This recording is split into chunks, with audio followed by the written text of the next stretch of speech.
I have a lot to say, and that's probably why I'm going to get my PhD and I'm writing fairy tales for Black girls.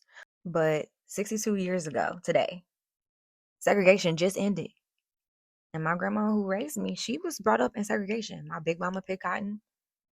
Think about it. And honestly, I don't remember my grandma talking to me about fairy tales, black princesses with beautiful locks or curly hair or freckles. I just remember them trying to make sure I didn't want for anything. And I'm sure back then they were just trying to make sure they were making ends meet in white America. Personally, America made struggle a thing in the black community. I mean, just think about it. At the very beginning, we were segregated, enslaved, deprived of rights and literacy. We weren't even given the simple human right to consider making fairy tales for Black girls. And the 0% hurts my feelings.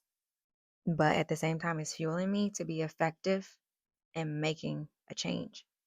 And now I'm writing fairy tales for Black girls. I'm getting my PhD. I'm going to research this. I'm going to understand it. I'm going to dig into the history because it needs to be talked about. It needs to be changed in an effective, positive way, and it needs to happen as soon as possible because I'm not going to allow it. There are endless possibilities in this world, and I'm okay with being the change I want to see. Like, why not me? Somebody has to change it. Somebody has to do the work.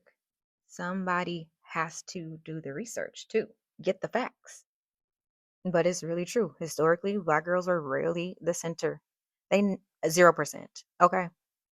ChatGPT can't change my words. But historically, Black girls were not the center. Were not the main character in magical worlds. And 62 years ago, that's not ancient history. That's within the lifetime of many people still today. But in all of this, I'm going to build the Golden Melanin Kingdoms. I'm going to build fairy tales for Black girls, an interconnected fairy tale universe where little Black girls grow up knowing they were always meant to be the main character. And I'm going to dedicate my time to research children's literature, imagination, representation, and educational technology. And I'm really interested in how that cultural representation in fairy tales influence Black children's imaginations and their identity development and their literacy and their sense of belonging, and how educational technology and AI can support that type of work. But all in all, I have a lot of work to do. And honestly, with God's grace, I can do it all. And I'm going to do it.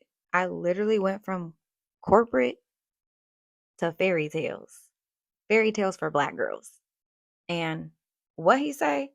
I'm not a businessman. I'm a business woman. Stay tender and dangerous.